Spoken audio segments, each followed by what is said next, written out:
ഓം നമോ ഭഗവതേ വാസുദേവായ. ശ്രീമദ്ഭാഗവതം പ്രഥമസ്കന്ധം. വേദമാകുന്ന കൽപ്പവൃക്ഷത്തിൽ നിന്ന് വീണു കിട്ടിയ ദിവ്യ ഫലമാണ് ശ്രീമദ് ഭാഗവതം. അത് ബ്രഹ്മാനന്ദ രസപൂർണമാണ്. ശുഖമുഖത്തിൽ നിന്നും വീഴുന്ന പഴം ഏറ്റവും പരിപക്വമായിരിക്കും. നല്ല വർണ്ണം പക്വമാകാത്ത പഴം ശുഖം സ്പർശിക്കുക പോലുമില്ല. നിത്യസിദ്ധനായ ശ്രീശുഖൻ്റെ മുഖത്തു നിന്ന് നിർഗളിച്ച ശ്രീമദ് ഭാഗവതത്തിൽ അപക്വതയുടെ ഗന്ധം പോലും കാണുകയില്ല. സാധാരണ ഫലത്തിലുള്ളതുപോലെ ഇതിൽ ത്യാജാംശങ്ങൾ ഒന്നുമില്ല. ഇത് ഘനീഭവിച്ച രസസ്വരൂപമാണ്.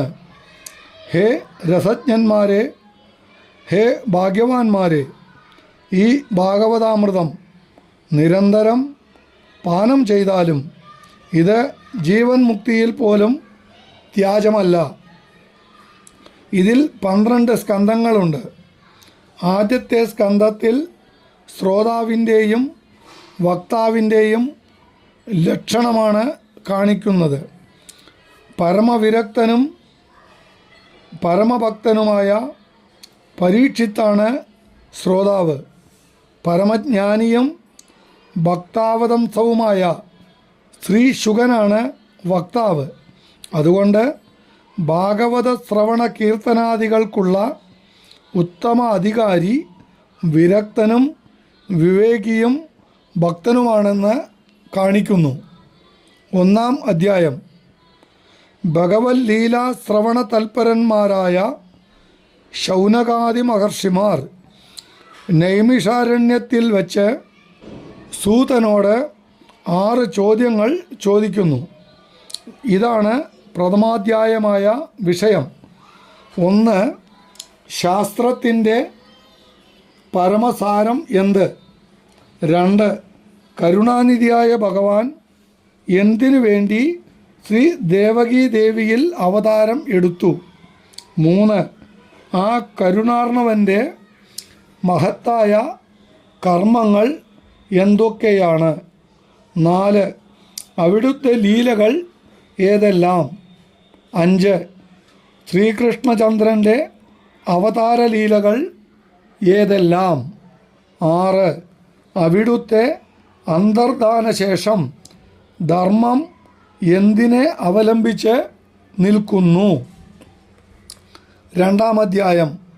ഈ അധ്യായത്തിൽ 6-ൽ 4 ചോദ്യങ്ങൾക്ക് സമാധാനം പറയുന്നു. 1. പരമധർമ്മമാണ് ശാസ്ത്രസാരം. ഈശ്വരനിൽ നിഷ്കാമഭക്തിയെ പുഷ്ടിപ്പെടുത്തുവാൻ സഹായിക്കുന്നതേതോ അതാണ് പരമധർമ്മം. അതിന് സഹായിക്കാത്ത ധർമ്മം നിഷ്ഫലമത്രേ. ജ്ഞാനം പോലും ആ കരുണാമൂർത്തിയിൽ പ്രേമമില്ലാതെ വന്നാൽ ശോഭിക്കുന്നില്ല.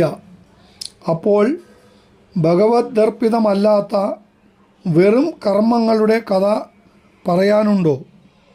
ലോകത്തെ മുഴുവൻ ആനന്ദസാഗരത്തിൽ ആറാടിക്കുവാനാണ് അവിടുന്ന് അവതരിക്കുന്നത്.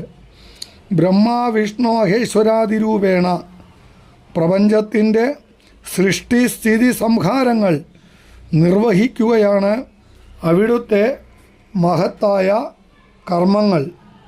എല്ലാറ്റിലും പ്രവേശിച്ച് സർവത്തെയും നിയമനം ചെയ്യുകയും അദ്വിതീയനെങ്കിലും യോഗമായ കൊണ്ട് ബഹുരൂപനായി പ്രകാശിക്കുകയും ചെയ്യുന്നതാണ് അവിടുത്തെ ലീല.